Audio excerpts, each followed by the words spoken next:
आप सभी को मेरा नमस्कार। तो सबसे पहले आपको ऋषि पंचमी की ढेर सारी शुभकामनाएं। तो आज हम आपके लिए इस वीडियो में ऋषि पंचमी की कहानी लेकर आए हैं।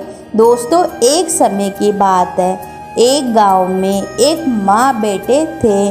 वह बहुत ही ज़्यादा गरीब थे। भादवे के महीने में ऋषि पंचमी आई। बेटा बोला, माँ मैं बहन से राखी बंधवाने जाता हूँ। माँ बोली, हम गरीब हैं, बहन के घर क्या लेकर जाएगा। बेटा बोला, लकड़ी बेचने से जो पैसा आएगा लेकर जाऊंगा, और रवाना हो बहन के यहाँ पहुँचा। उस समय बहन सूत काट रही थी। बहन ने देखा भाई आया है, पर सूत का तार बार बार टूट रहा था। वो उसे जोड़ने में व्यस्त हो गई। भाई ने सोचा, अमीर बहन के मन में मेरे लिए कोई प्रेम नहीं है, और वो वापस जाने लगा। इतने में बहन का तार जुड़ गया, तो बहन दौड़कर भाई के पास गई और बोली, भैया मैं तुम्हारा ही इंतजार कर रही थी। सूत बार बार टूट रहा था, इसलिए मैं बोली नहीं। भाई को पाटे पर बैठाया, राखी बांधी।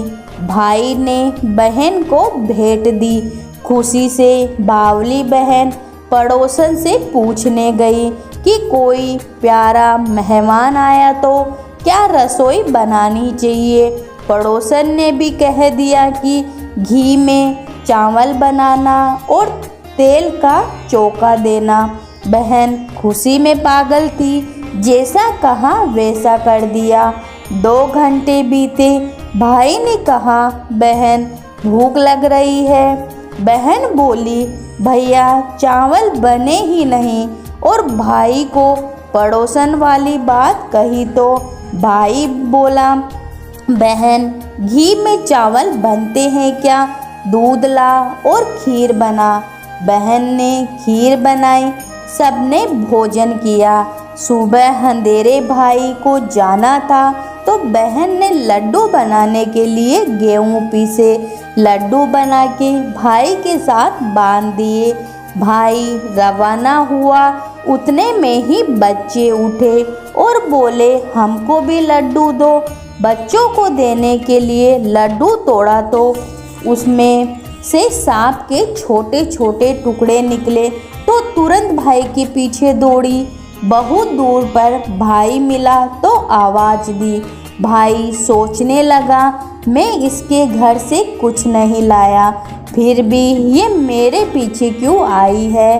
बहन के पास आते ही भाई ने पूछा, मैं तेरे घर से कुछ नहीं लाया, फिर भी तू भागती भागती क्यों आई है। तो बहन बोली, मैं तो तेरी जान बचाने आई हूँ। जो लड्डू तुझे दिए उसमें सांप पीस गया, इसलिए मैं तुझे कहने आई हूँ। भाई बोला, बहन मैं एक पेड़ पर पोटली टांगकर नीचे आराम कर रहा था, कोई चोर मेरे लड्डू ले गए। लड्डू चोर पीछे दूर सहयोग खड़े उनकी बातें सुन रहे थे। वे लड्डू खाने ही वाले थे। बहन की बात सुनकर रुक गए और आकर बोले, तुमने हमारी जान बचाई, आज से तुम हमारी भी धर्म की बहन हो। वहीं पर खड्डा करके उन लड्डुओं को दबा दिया और भाई बहन को लेकर वापस घर आई।